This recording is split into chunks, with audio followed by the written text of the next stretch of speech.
she insisted. Give me your phone password if you have nothing to hide. I looked at her, confused but calm. Fine, I said and handed it over. She didn't expect me to do it so easily. I could see it in her eyes. Olivia and I had been together for 2 years. We had good times. We traveled together, made each other laugh, stayed up late talking about everything. I used to think she was the one. But for the past few weeks, something felt different. She seemed off. She stopped touching me like she used to. She would get jumpy every time her phone buzzed. She kept her phone face down, always on silent. At first, I brushed it off. Everyone goes through stress. Maybe work was tough. Maybe she needed space. But then I started noticing more. She would glance over at my phone when she thought I wasn't looking. She once asked if I'd ever cheated before. I hadn't. I don't play games like that. But she kept pushing little questions like that. Always casual. Always with a smile that didn't quite reach her eyes. Then one night, we were on the couch watching a movie. She suddenly paused it and looked serious. If you have nothing to hide, she said again, give me your phone. I didn't ask why. I didn't protest. I just unlocked it and handed it to her. She took it quickly, opened my messages, looked at my photos. I could tell she was trying to act relaxed, like it was no big deal. But her eyes moved fast. Too fast. Like she was looking for something, hoping to find it. Her fingers swiped quickly, then slowed down. Then picked up again. She scrolled through old texts. Checked my call history. I waited. After a few minutes, I said softly, now give me yours. She stopped. Just like that. The phone in her hand froze mid-swipe. She looked up at me, her face suddenly stiff. Her lips parted slightly, like she wanted to say something, but nothing came out. I held her gaze. Quiet. Calm. I said, if you have nothing to hide. She didn't speak. Her face turned pale. The color just drained from her like someone pulled the plug. Her hand trembled a little. Then she said, I forgot my password. She didn't forget. I knew it. She always used the same one. We even joked about how predictable it was. But now she forgot? No. That wasn't fear of being caught in some harmless chat. That was guilt. Real, heavy guilt. That's when I knew.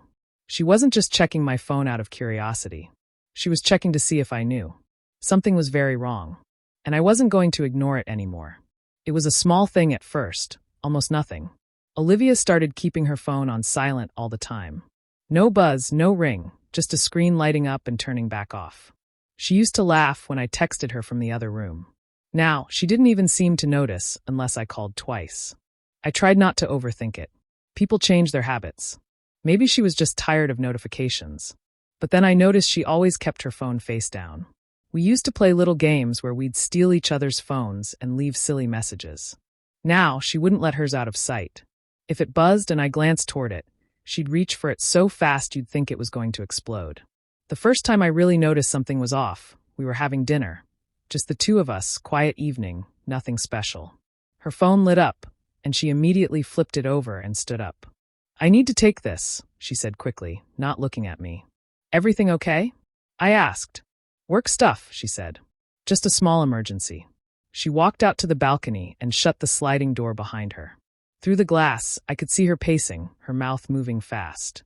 I couldn't hear anything, but her body language said more than the words ever could. She was anxious, or maybe hiding something. When she came back in, I offered to help, just a simple, need me to make a call? She snapped back so fast it made me flinch. No, she said too loudly. Then she softened. No, it's fine. Just annoying stuff. I'll handle it. She looked sorry after, tried to smile, but the damage was done. That wasn't how she usually reacted to help. That wasn't the woman I knew. That night, she fell asleep on the couch. Her phone was on the coffee table, screen still glowing. She must have been too tired to care. I didn't plan to do anything. I just stared at it. It was right there. The temptation sat heavy in my chest. I wasn't trying to catch her doing anything wrong. I didn't want to catch her. But I also couldn't keep ignoring that feeling in my gut. So I reached for it. Slowly. Carefully. I watched the way her fingers moved when she unlocked her phone earlier that day. I remembered the pattern. She always did it the same way, like muscle memory. I traced it lightly, then again, until I had it. Then I set the phone back down, right where it was. I didn't open it. I didn't look through anything. I wasn't ready to know. But I kept the pattern in my head, like a key I hoped I'd never need to use. I didn't even feel angry, just cold. Calm. Like I was stepping out of the relationship for a second, watching it from the outside. It wasn't about trust anymore. It was about protecting myself. I didn't want to become some fool who got blindsided. I've seen that happen to people. Heard those stories. Thought it could never be me. But now? Now I wasn't so sure. Something had changed. Not just in her, but in me. And I had no idea where it was heading next. She said she forgot her password. Her voice was shaky. Her eyes wouldn't meet mine. I didn't believe her. She'd used the same code for everything since we started dating. It was a joke between us, how she used her dog's birthday for everything. So I entered it without asking. The phone unlocked. She didn't say a word. She just stood there frozen. I held the phone, looked down, and waited for her to stop me. She didn't. I opened her messages first. Nothing strange. Then I checked the apps. That's when I saw it, an icon I didn't recognize. It was hidden inside a folder labeled Work Tools, a messaging app I'd never seen her use. The name was bland, forgettable. But when I opened it, my chest tightened. There were messages. A lot of them. Deleted ones too, but I found them with a quick recovery. Her conversations weren't just casual. They were flirty, personal, and then they got worse. One message said, "He has no idea. You're mine." Another, "Last night was perfect. I can still smell you on me." I kept scrolling. My hands weren't even shaking. It was like watching someone else's life fall apart. Then I saw the photos. There she was, Olivia, laughing, holding someone's hand. Then another photo. She was kissing him. Full on, eyes closed, her hand in his hair. The guy. It wasn't just anyone. It was Ryan. My friend. My best friend. The guy I called a brother. We'd known each other since college. He was there when Olivia and I met. He gave a toast at our anniversary dinner. He once told me, "You found a real one, man." And now here he was in photos with her, holding her like she was his. I didn't say a word. I looked up at Olivia. She looked like she might faint. Her hands were clenched, her shoulders tense, but she didn't move. Didn't speak. I handed her phone back, smiled just a little, and said, "Everything looks fine to me." She blinked. "Really?" "Yeah," I said. "Totally fine." Then I turned away and walked to the kitchen, calm as anything. On the outside, I was relaxed. Inside, I was burning. But I wasn't going to scream. I wasn't going to cry. I wasn't going to beg her to explain. I didn't need an explanation. I saw the truth, and that was enough. That night, I didn't sleep. I didn't leave either. I stayed. I smiled. I acted like nothing was wrong. But inside, I made a promise to myself. I wasn't going to just leave her. I was going to ruin her. Slowly, quietly, and completely. The days that followed felt surreal. I smiled at her. I made dinner like I always did, asked how her day went, even kissed her goodnight. Olivia slowly returned to her usual self. Her guard dropped. She thought the worst had passed. Thought I was clueless. I wasn't. She curled up on the couch like nothing had happened. Laughed at the shows we watched. Picked up my hand without hesitation. I let her. I even made her favorite meal, shrimp pasta with too much garlic, and she beamed like I'd surprised her. As if we were still that couple who belonged together. As if her hands hadn't just been on someone else's days before. The entire time, I watched everything. Measured every word she said. Paid attention to her phone habits. When she left the room, I went to work. I used a simple recovery program to pull every deleted message from her hidden app. I found old texts that had been wiped clean, ones from months ago. It went further back than I thought. It wasn't a recent mistake. It was a pattern. I saved every message, every image, every timestamp. Made copies and backed them up in places she'd never find. I created a folder on a cloud drive with a fake label. Inside, evidence. Names. Dates. Screenshots. Recordings. Then I checked her location history. She had it turned on for weather updates. She probably forgot it was tracking her. I went through it hour by hour, week by week. The locations matched the messages. Hotels. Coffee shops. A weekend she said she was visiting her sister, but her phone showed her downtown, less than 5 miles from Ryan's apartment. Ryan. That name felt heavier now. He wasn't just some guy. He was my best man in college. The guy who gave me career advice. Who helped me move apartments. Who brought Olivia and me drinks at our anniversary party and said, "You two are goals." I trusted him with things I didn't tell anyone else. And he was the one she chose. I studied his social media, checked his schedule, noted who else he was in contact with. I wasn't looking to expose him yet. I just needed the full picture. I wanted to understand how deep this went. Not just to confirm the betrayal, but to control the damage. I didn't rage. I didn't confront. I didn't even curse his name. I did what I always do when something breaks. I figured out how to take it apart properly. No mess. No noise. By the third day, I had enough information to destroy both of them. But I wasn't going to act yet. That would have been too easy. Too fast. She would have cried, apologized, said it was a mistake. He would have denied it, then gone quiet. No. I wanted more than closure. I wanted consequences. I started planning something more exact. She trusted me. Still kissed me goodnight. Still let me hold her hand. I held on tight, because soon I would let go. And when I did, they'd both feel it. A week later, I suggested we host a small dinner at our place. Just close friends, a casual evening. Something Olivia always enjoyed. She hesitated, her eyes narrowing slightly. "Who's coming?" she asked. I listed names casually, slipping Ryan's name in the middle like it didn't matter. Her lips tightened just a little, but she nodded. "Sure," she said. "Sounds fun." I spent 2 days preparing everything. I cleaned the place top to bottom, cooked the food myself, her favorites, of course, and set the table just right. I even bought a new bottle of wine I knew she'd been wanting to try. She seemed touched. Said I'd outdone myself. By the time guests started arriving, the apartment looked like a perfect scene from a magazine. Candles flickered. Music played low. Laughter filled the room. Olivia moved between conversations with ease, the actress in her best role yet. Ryan arrived a little late, claiming traffic, and gave me that same confident grin he always did. He hugged Olivia. Too long. Too casual. I didn't flinch. We ate, we drank, we joked about old memories. I played the host well, laughing in all the right places, refilling everyone's glasses, asking about promotions and travel plans.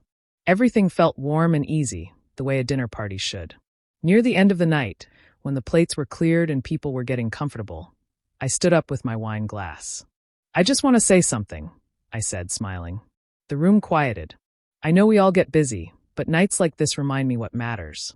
The people in this room, the connections we have, they mean something. You don't always get second chances in life, so hold on to the people who are loyal, who are honest, who don't pretend. There were a few nods. Olivia looked at me strangely. Ryan stared down at his glass.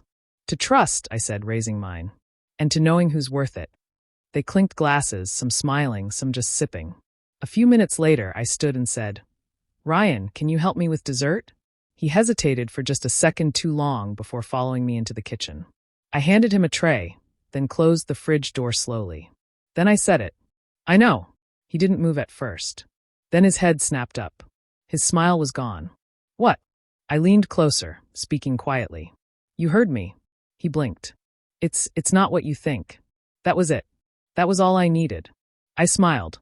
Just enough for him to see the edge in it. "It never is," I said. He stood there, silent, tray still in his hands. I didn't say anything else. I didn't need to. I turned back to the dining room. The trap was almost ready. Just a few more moves. And then the fall. The plan needed proof. Not suspicion, not messages. Real, undeniable evidence. Something no one could twist or deny. So I bought a tiny camera, barely bigger than a thumb, and tucked it between the books on the shelf in our bedroom. It was motion-triggered, silent, and well hidden. I tested it twice, made sure it worked, then left it alone. A few days later, I told Olivia I had to leave town for a short work trip. She asked questions. Too many, too fast. "How long will you be gone? Where are you staying? Why didn't you mention this before?" I gave her calm answers. She didn't believe them. But she didn't fight it either. Just nodded slowly, then hugged me like it might be the last time. She cried a little. Said she'd miss me. I smiled and told her I'd miss her too. As soon as I left, I watched. Not live, just for alerts. I didn't have to wait long. 2 nights later, the camera sent a notification. Motion detected. I waited until morning to check the footage. When I opened the file, my stomach didn't twist. My heart didn't race. I was ready. There they were. Olivia and Ryan. Together. In our bedroom. Laughing. Comfortable. Familiar. As if they belonged there. As if I'd never existed. I watched Olivia pull off the mask she wore so well. She didn't act like someone with regret or guilt. She moved through the room like it was hers. She kissed him like she never had to answer for it. They lay back on the same bed we shared, and she said something that stuck. "He's so clueless." Ryan chuckled. "I almost feel bad." Almost. I watched the rest, all of it. Then I watched it again. I saved the files, copied them to 2 hard drives, 1 cloud account, and even emailed them to myself with a vague subject line. I didn't want to lose a single frame. Not yet. The footage wasn't just betrayal, it was confirmation. All the secrets, all the lies, all the pretending. Gone. Wiped away in a few minutes of tape. I had what I needed now. And they had no idea. Olivia texted me later that night. A simple heart emoji. I responded with one too. It was the last one I'd ever send her. The trap wasn't just set anymore. It was closed. Now it was time to make sure the fall would hurt. Not in violence. Not in rage. Just in truth. Cold, undeniable truth. The kind you can't talk your way out of. I didn't rush it. I waited. Her birthday was coming up, and she had plans, a rooftop lounge, private event, all her friends and co-workers, even her parents flying in from out of state. She wanted it to be perfect. She kept talking about the playlist, the food, the guest list. I nodded through it all, smiled when she asked my opinion, even helped her pick the decorations. She was glowing that day, wearing the dress I bought her last year. She kissed me when no one was looking, held my hand during the elevator ride up, whispered how lucky she was. I told her the same. She didn't notice my grip tightening for half a second. The night unfolded like a dream. Everyone was there. Laughter bounced off the walls. Drinks clinked. Flashlights flickered. She was surrounded by love, attention, compliments. She belonged to the moment completely. And I let her. I stayed by her side, played the doting boyfriend role one last time. Halfway through, she tapped a glass and asked for quiet. "I just want to say how grateful I am," she began, glowing with pride. "And especially to you," she said, turning to me. "You've been my rock." I smiled. "Actually," I said, "I made something for you." I walked toward the lounge's projector setup. Everyone clapped, expecting something sweet. The screen lit up. The video began just as she hoped it would. Pictures of us, cute little clips from road trips, birthday candles, beach sunsets. The kind of soft montage that pulls smiles from even the most cynical guests. She squeezed my hand, leaned in. "This is so sweet." And then the tone shifted. The final photo faded out, and the screen went dark for a second. Then motion. A video file started to play. Our bedroom. The footage I had saved. Olivia. Ryan. The same scene I had memorized. Their laughter, their kiss, her voice. "He's so clueless." The room went dead silent. Gasps, then whispers. Olivia stood frozen, her smile dying. Ryan sat up straight, face drained. A woman near the bar put a hand over her mouth. Her father muttered something and walked out. Her mother followed, silent. Ryan bolted, pushing through people, muttering something under his breath. Olivia looked around, eyes wild, pleading. "Wait, please, this isn't." But no one looked at her the same. I didn't say a word. I turned, left the room without looking back, and walked out into the night. Calm. Quiet. She had destroyed herself. The calls started the next morning. Her name lit up my phone again and again. First with texts. Long ones, short ones, voice messages, emojis, even old photos she tried to resend like they meant something now. Then came the actual calls.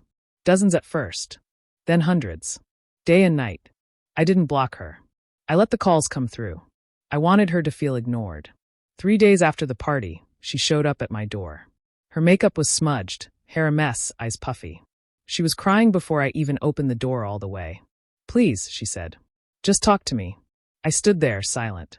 "It wasn't like that," she rushed. "He came on to me. It was a mistake. I didn't mean for it to go that far. He said you were cheating too." I didn't know what to believe. I swear, I was confused. She kept going, talking fast, gasping between words, hands trembling. She blamed Ryan. Said he manipulated her. Said she was drunk. Said it only happened once, twice, then admitted it was more. Every time she tried to lie, she corrected herself. It was pitiful. I let her talk. When she was done, I walked over to the table and pressed play on my phone. Her voice filled the room. "He's so clueless." She went still. 5 minutes, I said, looking at her for the first time. "Then I'm calling the cops." She didn't argue. Just turned and walked out, shoulders hunched, tears spilling again. She didn't look back. Ryan didn't try to contact me. He didn't dare. But word got around fast. Someone posted a screen-recorded clip of the video at the party. His boss saw it. His wife saw it too. He lost his job a week later. She filed for divorce the same day. Olivia?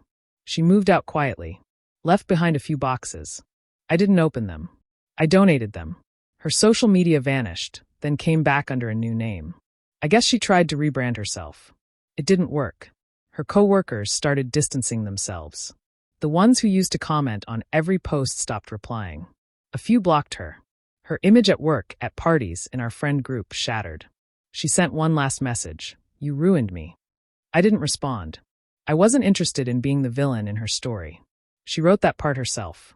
As for me, I slept better. I started going out more. Saw old friends. Picked up projects I'd left hanging. People asked what happened. I just smiled and said, life got real for a bit. But I wasn't done yet. It wasn't about hurting her anymore. It was about finishing what I started. Some betrayals don't just need justice. They need precision. She took something from me. Trust, time, the version of myself that believed in her. Now, I was going to take something back. Quietly and completely. A few weeks passed. Silence had settled in, but I knew it was only the calm before the last part. The part where I made it clear. This wasn't just revenge. This was closure on my terms. I took my time. I found the perfect frame. Simple, black, elegant. Inside, I placed a screenshot of our last text exchange. Her trying to explain, me never responding. Next to it, the photo. The one where she was kissing Ryan. Her hands tangled in his hair, eyes closed, smile wide. I printed it on glossy paper, the kind that makes details sharp. Cruel, maybe, but honest. Taped to the back was the copy of the key she'd once used every day. The key to the place we built together, the one she walked through with bare feet and lies. I didn't add a note. I didn't need to. She would understand. I sealed the box and dropped it off at her building. No return address. No signature. Just her name in neat letters. That night, my phone lit up with a single message. You'll regret this. I stared at it for a moment, then locked my phone and slid it across the table. I didn't answer. I never would. I imagined her opening that box. I imagined her pulling out the frame, seeing those words, that photo, that key. I pictured her face, confused at first, then bitter, then broken. Not because of what I sent, but because she knew exactly what it meant. It wasn't about hurting her anymore. That part was over. I had erased her. She didn't just lose me. She lost the home, the safety, the version of herself that could pretend everything was fine. I didn't need her apologies. Didn't need her explanations. What mattered was that, for the first time, she saw herself from the outside. And what she saw, she couldn't unsee it. She had tried to break me quietly, thinking I'd never notice. But I didn't scream. I didn't fight. I ended it in silence. That's what she'll remember. That she was left without a response. Sometimes you don't need to yell. You don't need to fight. You don't even need to forgive. That's the part most people don't understand. They think closure comes with confrontation, with final words, with dramatic exits. But the truth is, some people will dig their own graves if you just step aside. You just wait. Let them lie, let them twist things, let them believe they're getting away with it. And when they finally trip over their own story, be ready to hit record. Quiet. Sharp. Final. That's what I did. And now, I'm not angry. I'm not even sad. I'm done. So, thanks for hearing me out. If this sounds like your story too, know this: silence can be louder than anything they ever said to you. And one last thing, if anyone ever tells you, give me your phone password if you have nothing to hide, just smile and ask for theirs first. Because that's where the truth usually lives. Right there, on the other side of the screen. Do you think I went too far, or was it the only way to make things right? Let me know what you think in the comments. I really want to hear your take. And if you enjoy stories like mine, don't forget to subscribe and hit the notification bell so you never miss out.